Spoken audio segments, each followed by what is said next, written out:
नमस्कार, राधे राधे। मैं सच्चिदानंद सिंह कुशवाहा आप सभी को संतान सप्तमी के व्रत की बहुत बहुत बधाई एवं हार्दिक शुभकामनाएं। भाद्रपद शुक्ल सप्तमी को मनाया जाने वाला बेहद महत्वपूर्ण व्रत, जिसे हम संतान सप्तमी व्रत कहते हैं, पूरे भारतवर्ष में पूरी श्रद्धा के साथ मनाया जाता है। यह व्रत पुत्र प्राप्ति, पुत्र रक्षा तथा पुत्र अभ्युदय के लिए किया जाता है। संतान सप्तमी व्रत का विधान दोपहर तक रहता है।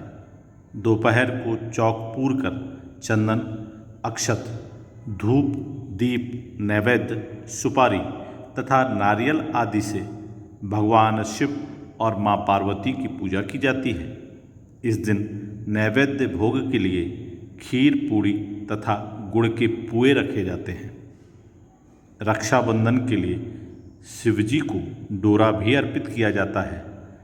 इस डोरे को भगवान शिव से वरदान के रूप में लेकर धारण करके कहानी सुनी जाती है। इस दिन जामवती के साथ श्याम सुंदर तथा उनके बच्चे सांब की पूजा भी की जाती है। माताएं पार्वती माता का पूजन करके पुत्र प्राप्ति तथा उसके अभ्युदय का वरदान मांगती हैं। इस व्रत को मुक्ताभरण भी कहते हैं। आइए अब हम सब भगवान शिव और माँ पार्वती के चरणों में अपना ध्यान लगाकर भाद्रपद शुक्ल सप्तमी अर्थात संतान सप्तमी व्रत की बेहद प्राचीन एवं पौराणिक कथा का श्रवण करते हैं। संतान सप्तमी व्रत की पौराणिक कथा के अनुसार एक बार भगवान श्री कृष्ण ने युधिष्ठिर को बताया कि मेरे जन्म से पहले किसी समय मथुरा में लोमस ऋषि आए थे। मेरे माता पिता देवकी तथा वासुदेव ने भक्तिपूर्वक पूजा की तो ऋषि ने आदेश दिया, हे देवकी, कंस ने तुम्हारे कई पुत्रों को पैदा होते ही मारकर तुम्हें पुत्र शोक दिया है। इस दुख से मुक्त होने के लिए तुम संतान सप्तमी व्रत करो। राजा नहुष की रानी चंद्रमुखी ने भी यह व्रत किया था, उसके भी पुत्र नहीं मरे। यह व्रत तुम्हें भी पुत्र शोक से मुक्त करेगा। देवकी ने पूछा, मुझे व्रत का पूरा विधि विधान बताओ। लोमस ऋषि बोले, नहुष अयोध्यापुरी का प्रतापी राजा था। वहाँ विष्णुदत्त नामक ब्राह्मण भी रहता था। उसकी पत्नी का नाम रूपवती था। चंद्रमुखी तथा रूपवती में परस्पर घनिष्ठ प्रेम था। एक दिन वे दोनों सरयू में स्नान करने गईं। वहाँ और भी स्त्रियां स्नान कर रही थीं। उन्होंने वहाँ मंडल बनाकर माता पार्वती सहित भगवान शिव की प्रतिमा बनाकर विधिपूर्वक पूजन किया। उन स्त्रियों से चंद्रमुखी तथा रूपवती ने पूजन का नाम तथा विधि पूछी। उन स्त्रियों ने बताया कि हमने माता पार्वती सहित भगवान शिव की पूजा की है। भगवान शिव का डोरा बांधकर हमने संकल्प किया है कि जब तक जीवित रहेंगे तब तक यह व्रत करती रहेंगी। यह मुक्ताभरण व्रत सुख तथा संतान देने वाला है। स्त्रियों की बात सुनकर उन दोनों सखियों ने भी जीवन पर्यंत इस व्रत को करने का संकल्प करके भगवान शिव जी के नाम का डोरा बांध लिया। किंतु घर पहुंचने पर वे संकल्प को भूल गईं। फलतः मृत्यु के पश्चात रानी बानरी तथा ब्राह्मणी मुर्गी की योनि में पैदा हुई। कालांतर में पशु योनि छोड़कर मनुष्य योनि में आईं। चंद्रमुखी मथुरा के राजा पृथ्वीनाथ की रानी बनी। रूपवती ने एक ब्राह्मण के घर जन्म लिया। इस जन्म में रानी का नाम ईश्वरी तथा ब्राह्मणी का नाम भूषणा रखा गया। भूषणा का विवाह राजपुरोहित अग्निमुखी के साथ हुआ। इस जन्म में भी उन दोनों की बड़ी प्रीति थी। व्रत भूलने के कारण रानी इस जन्म में बांझ हुई।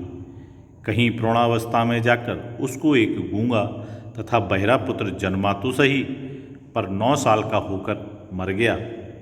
भूषणा ने व्रत को याद रखा था, इसलिए उसके गर्भ से सुंदर तथा स्वस्थ 8 पुत्रों ने जन्म लिया। रानी ईश्वरी के पुत्र शोक की संवेदना के लिए एक दिन भूषणा उनसे मिलने गई। उसे देखते ही रानी के मन में डाह पैदा हुई। उसने भूषणा को विदा करके उसके पुत्रों को भोजन के लिए बुलाया और भोजन में विष मिला दिया, परंतु भूषणा के व्रत के प्रभाव से उनका बाल भी बांका न हुआ। इससे रानी को और भी अधिक क्रोध आया। उसने अपने नौकरों को आज्ञा दी कि भूषणा के पुत्रों को पूजा के बहाने यमुना के किनारे ले जाकर गहरे जल में ढकेल दो। भूषणा के बालक व्रत के प्रभाव से इस बार भी बच गए। परिणामतः रानी ने जल्लादों को बुलाकर आज्ञा दी कि ब्राह्मण बालकों को वध स्थल पर ले जाकर मार डालो। जल्लादों का बेहद प्रयास करने पर भी बालक मर न सके। यह समाचार सुनकर रानी को आश्चर्य हुआ। उसने भूषणा को बुलाकर पूछा कि किस कारण उसके बच्चे नहीं मर पाए हैं। तब भूषणा बोली, आपको क्या पूर्व जन्म की बात स्मरण नहीं है? वह बोली, क्या? मुझे तो कुछ याद नहीं है। तब उसने कहा, सुनो, पूर्व जन्म में तुम राजा नहुस की रानी थी और मैं तुम्हारी सखी। हम दोनों ने एक बार भगवान शिव का डोरा बांधकर संकल्प किया था कि जीवन पर्यंत संतान सप्तमी व्रत को किया करेंगी, किंतु दुर्भाग्यवश हम भूल गईं और व्रत की अवहेलना होने के कारण विभिन्न योनियों में जन्म लेती हुई अब फिर इस मनुष्य जन्म को प्राप्त हुई हैं। अब मुझे उस व्रत की याद हो आई थी तो मैंने व्रत किया। उसी के प्रभाव से मेरे पुत्रों को आप चाहकर भी न मरवा सकी।